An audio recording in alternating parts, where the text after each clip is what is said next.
di tengah badai pandemi COVID-19 ternyata tidak menyurutkan banyak pasangan untuk tetap melangsungkan pernikahan impian. Di awal 2021 aja banyak selebriti yang tetap melangsungkan pernikahan impiannya. Dan yang teranyar nih, couple goals Leslar alias Lesti Kejora dan Rizky Bilar.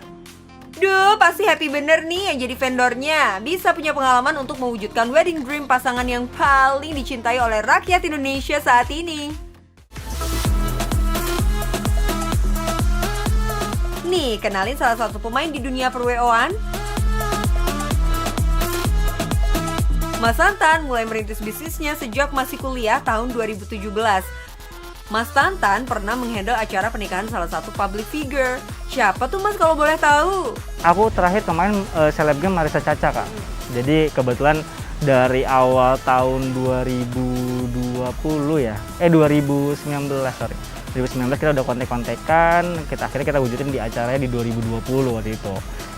Aku termasuk sama ada temanku juga, kita nge-planner acaranya dia dari semua kebutuhan, dari venue, dari catering, dari souvenir, dari tim fotonya, dekor, semuanya kita handle sampai acaranya terwujud.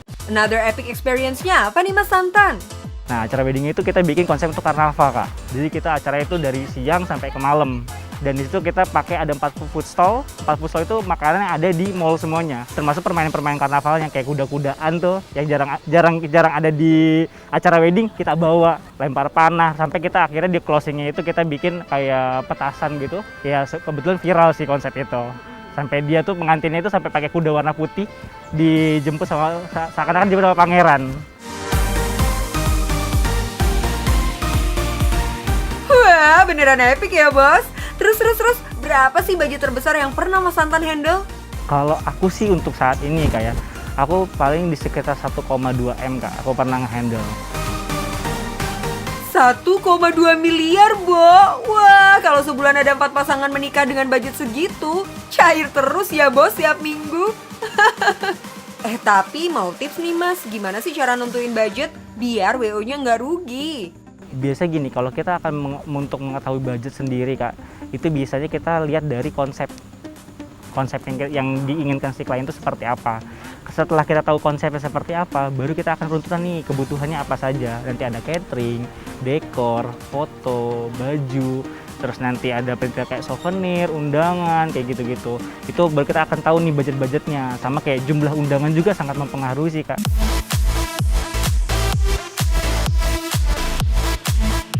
Kenapa sih Bos Tantan yakin banget mau terjun di bisnis WO ini? Karena semua orang itu pasti nikah, Kak. Selain cuan lebar, ada 2 alasan lagi nih bos. Kenapa Mas Tantan mantap fokus di bisnis ini? Karena di sini itu aku bisa dapat kebanggaan tersendiri, Kak. Kebanggaan tersendiri. Kita bisa wujudkan acara si weddingan si klien kita sesuai dengan keinginan dia. Sampai dia tuh benar-benar terharu dengan, sesuai banget dengan dream wedding gue gitu kan. Itu sih kebanggaan yang nggak pernah ada obatnya buat yang lain sih. Oke, cukup ya cerita happy-happynya. Dalam setiap pekerjaan itu pasti ada resiko dan cerita pahit yang bisa kita jadikan pelajaran, bos. Pernah. Jadi lagi mau untung malah minus, Kak. Pernah itu. Karena itu aku kejadian di pameran, Kak. Saking buru-burunya, wah, nih klien udah model deh kan. Ya udah nih, Kak, sekian, Kak. Bonusin lagi dong, Mas. Ya udah bonusin deh. Oke, kita okein. Pas kita hitung-hitung lagi, ternyata malah nggak untung. Untuk sekarang kita misalnya kita nggak boleh ada wedding, tapi kita bikin kayak intimate. Jadi gitu, karena ada rencana juga kita bikin, memang nggak boleh ada wedding, kita gelar akadnya aja. Terus setelah itu untuk hampersnya kita kirim, Kak, satu-satu ke alamatnya masing-masing. Kuncinya agar cuan tidak berhenti menghampiri, kita harus mampu beradaptasi pada setiap perubahan dan situasi ya bos. Catet!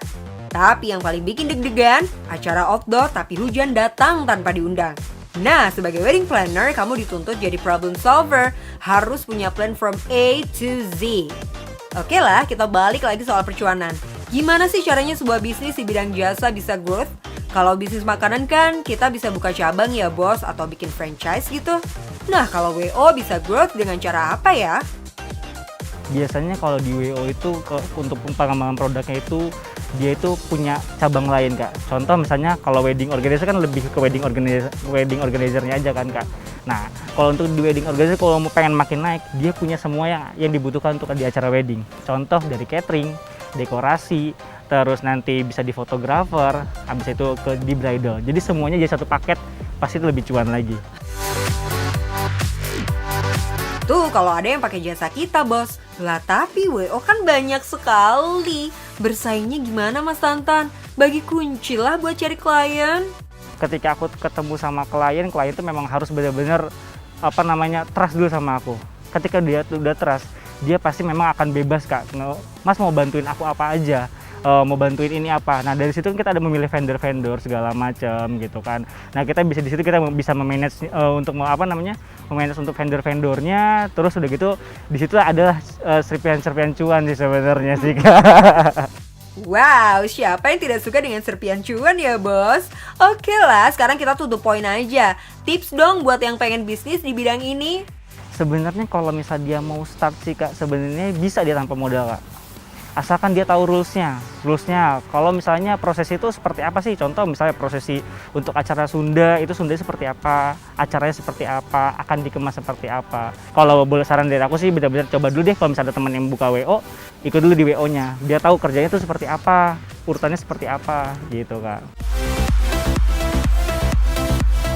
Yuk kita simpulkan sekali lagi ya, Bos. Pertama, menjadi wedding planner ternyata bisa low budget alias modal kecil. Kedua, bentuk tim yang solid, nggak perlu banyak-banyak, yang penting efisien dengan apa yang mereka kerjakan. Ingat, WO ini bisnis jasa yang butuh kepercayaan dari klien. Selanjutnya aja kerjasama banyak vendor. Lumayan kan bisa cuan juga dari sini. Lanjut lagi buat paket-paket konsep pernikahan yang menarik, kualitas terbaik, dan harga yang bersaing.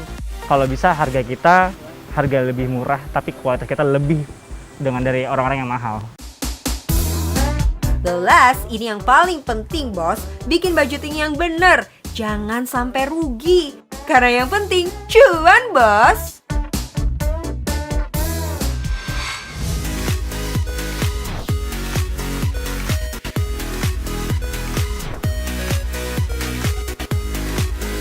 Masih bahas nikahan nih, Bos. Kalau datang ke nikahan, apa sih yang paling dicari? Dan yang jadi concern utama si punya hajat?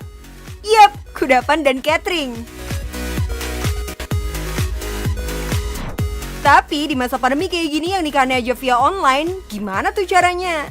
Masa makan virtual? Hehehe. Tenang, Bos, selalu ada peluang di setiap problema yang ada. Bingung gak, Bos? Hadir di undangan nikahan virtual, hampersnya pun dikirim online. Jangan bingung, Bosku. Pandemi emang bikin semua industri jadi kreatif untuk bisa mempertahankan usahanya. Adaptif dan bersiap menjadi solusi dari segala perubahan era.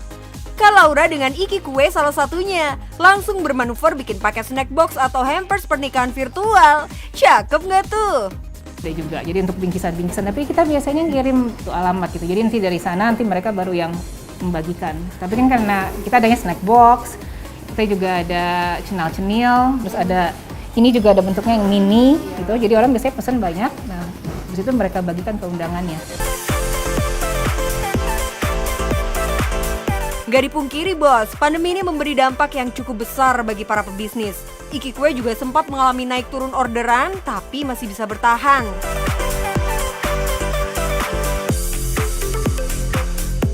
Bayangkan dari sehari produksi 3.000 sampai 5.000 pieces kue, awal pandemi bisa turun sampai setengahnya loh. Kalau satu kue katakanlah dibanderol dengan harga 3.500 sampai 7.000 rupiah, artinya omset ratusan juta per bulan sempat menurun.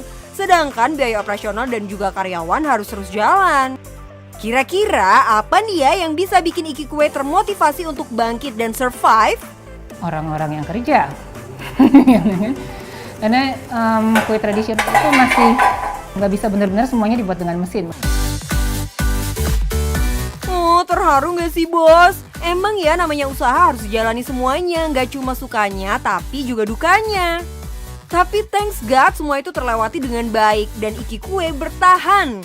Kalau gitu kita kulik-kulik yuk gimana sih awalnya muncul ide bisnis ini? Waktu kita masih usaha antara bikin kue, fokus ke sini atau lagi kerja. Nah, dapet tawaran nih dari partner saya, dan kebetulan kita berdua tuh memang mau meneruskan usaha orang tua, di mana saya lebih mau ke pelestarian kue tradisionalnya karena memang dari kecil udah tahu cara buatnya ya, udah pernah lihat mama deh buat setidaknya. Nah, kalau dari partner saya Karina, itu juga udah ada latar belakang di makanan Indonesia. Look at this, bosku. Kuenya tuh Indonesia banget. Dari pastel, lemper, kueku, sosis Solo, cenal-cenil. Aduh, jadi nostalgia nih kalau lagi main ke rumah nenek. Nih, sampai tumpengnya aja dinamain tumpeng Borobudur. Kira-kira kenapa ya kue tradisional yang menjadi pilihan bisnisnya? Waktu itu belum terlalu fokus ke kue tradisional karena saya pastry, atau kue tart, dan pada zamannya 10 tahun yang lalu tuh banyak yang bentuk-bentuk kan, kue tart kan dibentuk. Tapi karena mereka tahu kita suka juga buat kue tradisional, tetap saja pesanan kue tradisional itu yang paling banyak digemari. Makanan jadul emang gak ada matinya ya bos. Dan gak cuma soal cuan, mereka punya keinginan untuk melestarikan makanan tradisional Indonesia. Wah, mulia banget ya bos. Yang review kuenya juga gak main-main loh, para selebriti aja doyan.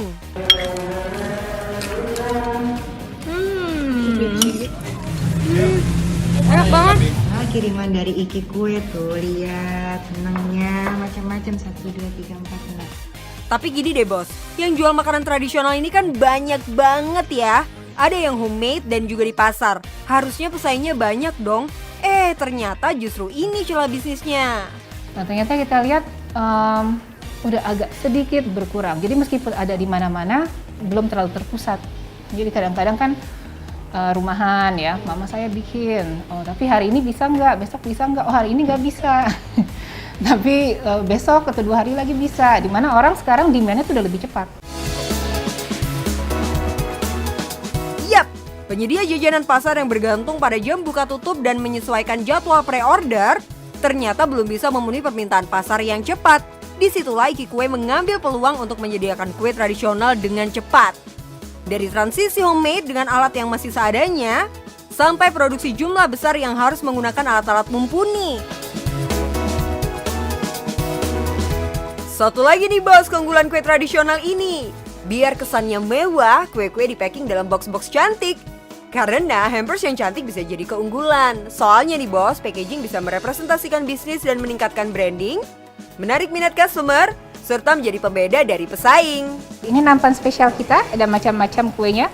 Ada pastel, lemper, getuk pelangi, kue mangkok ubi, kueku, dan risoles. Cita rasa kue Nusantara, Iki Kue. Dan bos. Yap, dulunya nggak sempat daftar e-commerce dan ojek online, sekarang malah bisa. Jadi kepo nih bos, Kak Laura kan udah merasakan nih menjadi karyawan dan juga pebisnis. Kira-kira lebih enjoy yang mana ya? Bisnis lebih menantang. Saya lebih enjoy di sini. Kalau nggak kita nggak bakalan bertahan di sini, ya kan? Mewariskan resep kue tradisional emang gak gampang bos, tapi bukan berarti mustahil. Dari awalnya kalau orang nggak pernah pulang dari dapur, sampai akhirnya karyawan bisa mandiri dan jago bikin kue. Itu tuh merupakan kebanggaan tersendiri bos. Terakhir nih, tips bisnis buat calon bos di rumah yang mau mulai usaha. Jangan takut. Kalau takut, itu pasti dengan tapi, aku takut dikit, masih mundur dikit, jangan takut. Kalau misalnya kamu udah mau bisnis, itu benar-benar memang harus pendiriannya sudah keras gitu ya. Saya mau mulai ini. Gitu. Jadi benar-benar tekadnya kalau bisa bulat dulu. Gitu. Jadi sepertinya sebelumnya saya emang masih mikir, ada. Tapi kalau misalnya kamu sudah memutuskan untuk mulai bisnis, pastikan kamu emang 100% mau mulai di situ. Karena nggak bisa setengah-setengah. Selama masa digital marketing, terutama selama masa pandemi gini, harus konsisten, harus kreatif, dan harus inovatif. Contohnya salah satu dengan kalau misalnya buat foto di Instagram, produk yang sampai harus sama. Warnanya semua dengan yang kamu pasang di Instagram. Bulatkan tekad, tegakkan pendirian. Mulailah bisnismu karena yang penting cuan bos.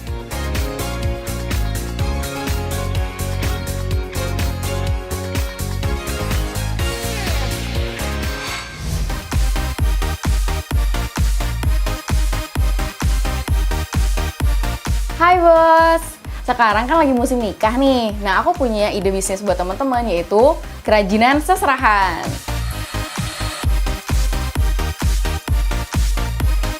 Tidak salah lagi bosku, seserahan adalah salah satu elemen yang wajib ada dalam pernikahan. Artinya ada serpihan cuan yang bisa kita panen di sana. Hari gini seserahan juga harus estetik dong. Nah, disitulah peluang bisnis yang bisa kita manfaatkan. Klien happy, dompet bergizi, semua senang. Kuy, kita bikin ya bareng Kak Gina, pakarnya kerajinan seserahan. Tapi tenang, kita bakal diajarin yang gampang-gampang dulu aja. Dan tetep dong, mewah is a must.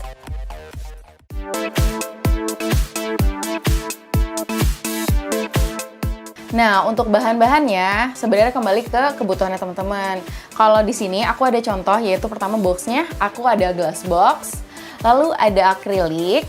Nah, untuk bunga-bunganya di sini aku ada dua jenis. Yang pertama itu ada artificial flower dan juga ada dried flower.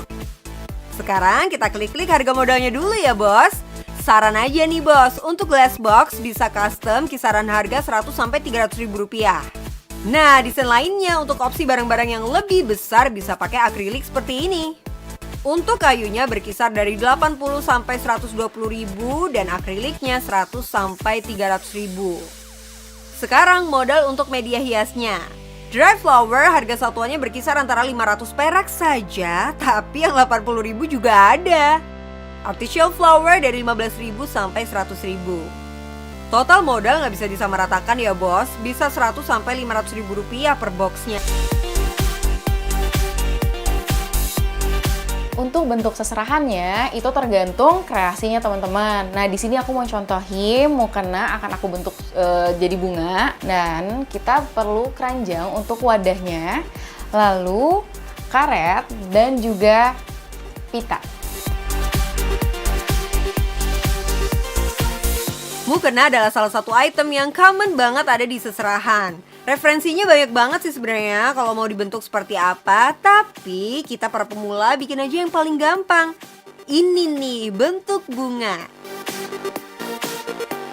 Tinggal lilit bagian ujungnya seperti ini, rekatkan dengan karet gelang, rekatkan lagi pakai jarum pentul. Untuk kelopak bunga bisa kita bentuk dari renda mukena. Lanjut dulu ya, bagian atas mukenanya dilipat menyerupai kipas, lalu ikat bagian tengahnya pakai pita yang warnanya nyambung ya. Rapikan sedikit, lalu taruh di space kosong keranjang yang sama, biarkan sedikit menjuntai biar makin estetik. Tempatkan keranjang berisi mukena tadi di box akrilik, lalu dihias pakai artificial flower. Pilih bunga-bunga warna pastel atau sesuai selera dan tentunya sesuai permintaan klien. Nah, bosku, udah jadi satu nih. Kita lanjut yang lain ya. Sengaja ya bos, dikasih yang rumit-rumit dulu aja. Tapi belum mau nyerah kan belajar bikin seserahan? Sekarang item terakhir ya bos. Di sini ada tas, belt, dan jam tangan. Aksesoris ini bisa kita taruh di satu wadah. Selain kelihatan berpadu padan dengan pas, juga hemat tempat ya kan? Nah, ini udah jadi semua nih bos. Kita bisa ambil cuan, rate-nya 50-100 ribuan. Dan ini udah murah banget. Kenapa? Karena ini pembuatannya memerlukan waktu dan skill. Jadi bos, yang kamu butuhkan untuk membuka bisnis jasa seserahan ini, pertama adalah kotak-kotak akrilik dan kayu sebagai wadah seserahan. Kotak ini bisa dipakai berulang dan disewakan kembali. Modal kedua adalah skill membentuk dan menyusun barang agar tampil estetik. Gak mahal kan, yang penting rajin-rajin berlatih. Sekarang kita berandai-andai dulu aja ya. Kalau seserahannya ada 10 box, ya cuan kita bisa mencapai 500 ribu sampai 1 juta bosku. Kalau nih pernikahannya seminggu aja ada 3, balik modal nggak tuh? Baliklah, masa enggak? Ini tinggal kita kirim aja ke klien dan yang penting cuan bos.